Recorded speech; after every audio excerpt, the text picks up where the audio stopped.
Hello students, how are you? I hope you are doing well. So, in today's class we will end this chapter, class 9 science, the second chapter, what is democracy and why democracy. लोकतंत्र क्या है और क्यों इसकी जरूरत है.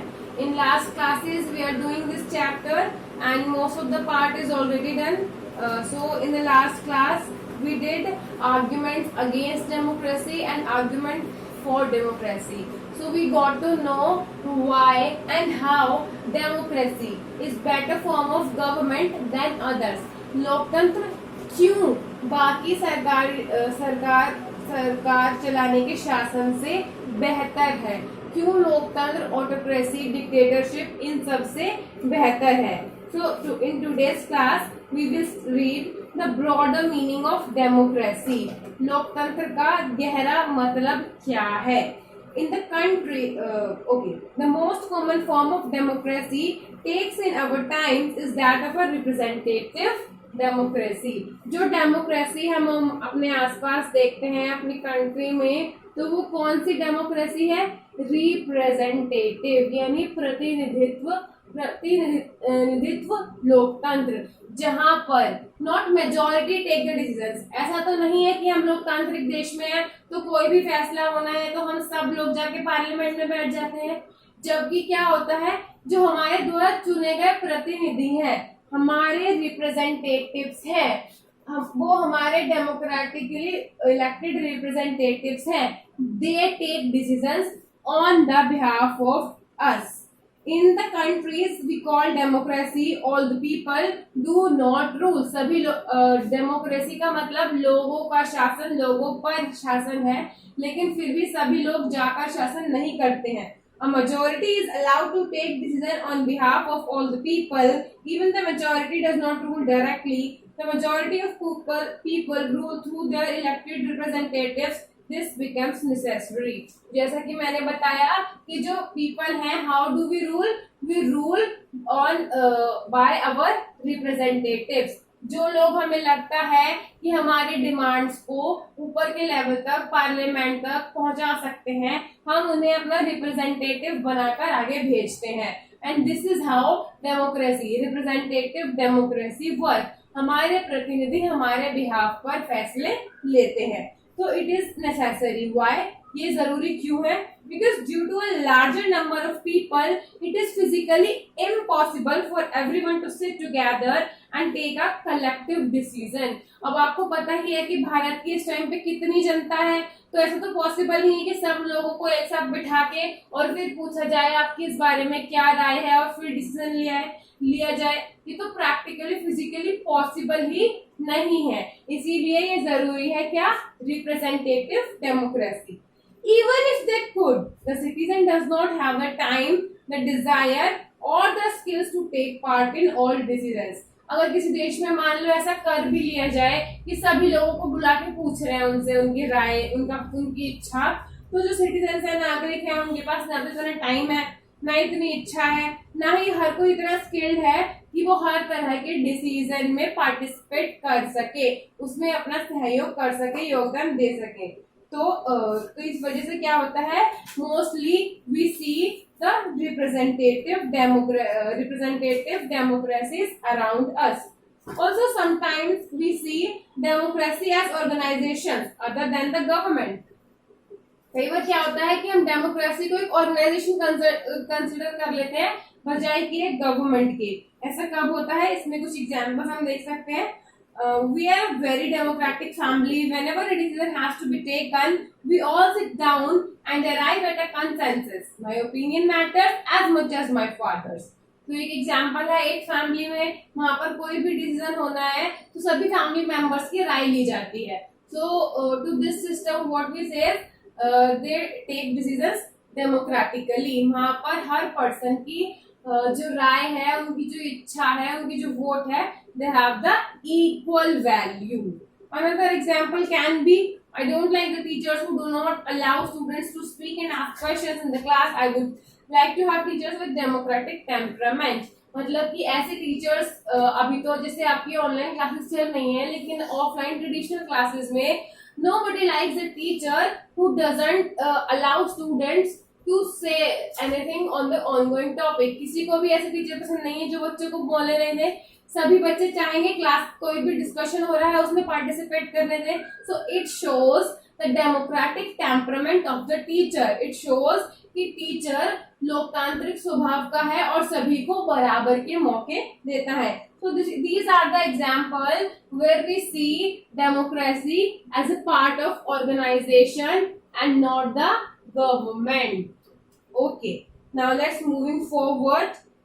Sometimes we also use the word democracy not to describe any existing government but to set an ideal standard that all democracies must aim to become. क्या होता है, कोई भी democratic decision involves consultation with and consent of all those who are affected by the decision. Democratic decision हम किस फैसले को हम एक लोकतांत्रिक या गणतांत्रिक फैसला कहेंगे जिसमें जिस फैसले से जितने भी लोगों पर प्रभाव पड़ने वाला है उन सब की राय ली जाए, उन सब से पूछा जाए कि उनकी इस बारे में क्या राय है, क्या मत है. Those who are not powerful have the same say in the taking decisions as those who have power. जिन लोगों के पास पावर नहीं है और जिन लोगों के पास पावर है, जो पावरफुल है, सबको यदि बराबर वैल्यू दी जाए और फिर फैसला लिया जाए तो we call it as a democratic decision.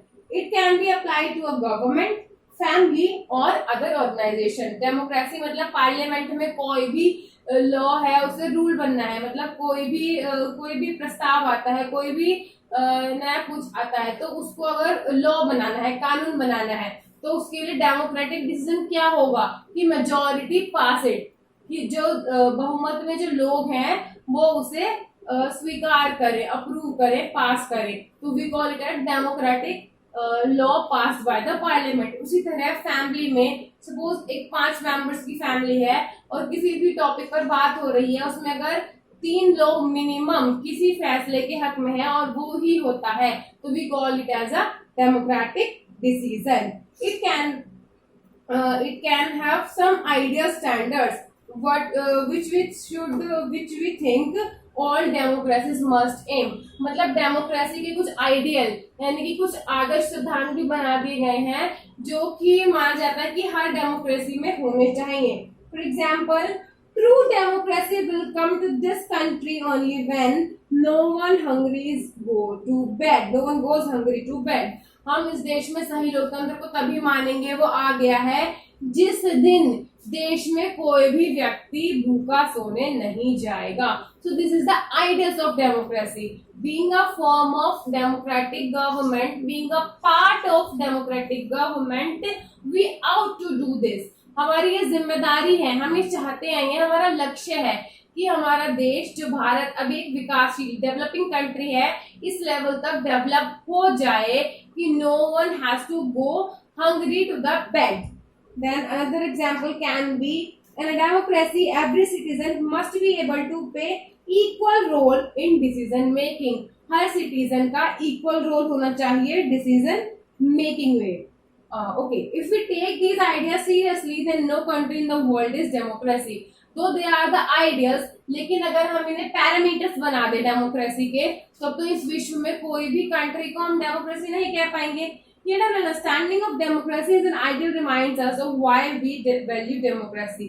जो ये डेमोक्रेसी के आदर्श हैं, आइडियल्स हैं, इससे हमें पता चलता है कि डेमोक्रेसी की कितनी इंपॉर्टेंस है and how it can help society. It enables us to judge an existing democracy and identify its weaknesses. ये हमें हेल्प करती है अपनी ही कमजोरी को पहचानने में और उसे दूर करने में. It helps us to distinguish between a minimal democracy and good democracy. एक minimal democracy और एक अच्छी democracy में क्या difference है? It helps us to distinguish. This also means that no country is a perfect democracy. इससे हमें क्या पता चलता है? कोई भी देश एक perfect democracy भले ही ना हो, but जो features हमने इससे अभी पढ़े डेमोक्रेसी के, like free and fair elections and everyone must have equal opportunity to vote, equal chances to choose etc. तो ये सभी जो फीचर्स हैं every democracy has to try to realize the ideals of democratic decision making. Her democracy को, हर प्रजातांत्रिक या लोकतांत्रिक सरकार को ये प्रयत्न करते रहना होगा कि वो ये जो आइडियल्स हैं, जैसे कि इक्वालिटी के साथ साथ bringing equity means poor are able to at least fulfil their basic needs in a democratic country, इसके लिए काम करना होगा. This is the strength and weaknesses of democracy. The fate of the country depends not just on what rulers do, but mainly on what we as citizens do. क्योंकि democracy में we also are the participants. ये कोई autocracy तो है नहीं कि यहाँ पर एक सिंगल रूलर है, सिंगल राजा है, जो उसने कह दिया जो वो चाहता है वो ही होगा. तो यहाँ पर we all are participants. हम सभी यहाँ पर सहभागी हैं, पार्टिसिपेंट्स हैं. तो यहाँ पर सिर्फ और सिर्फ रूलर्स क्या करते हैं उससे फर्क नहीं पड़ता कि हमारे देश के प्रधानमंत्री, मुख्यमंत्री या कोई और मंत्री क्या करते हैं, बल्कि what as we do as being citizen, इस देश के नागरिक होने के की वजह से हमारे भी कुछ कर्तव्य हैं. Because being a part of democracy everyone participates in the government. हम सब भी गवर्नमेंट में पार्टिसिपेट करते हैं. Democracy depends on active participation by all the citizens.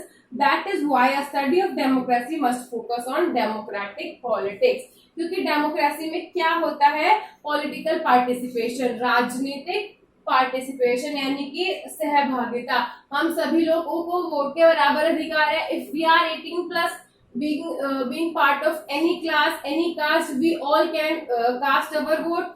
तो हम सब यहाँ पे क्या है, एक्टिव पार्टिसिपेंट्स हैं. तो इसीलिए जो डेमोक्रेसी है उसका फोकस डेमोक्रेटिक पॉलिटिक्स पर भी होता है, लोकतांत्रिक राजनीति पर होता है.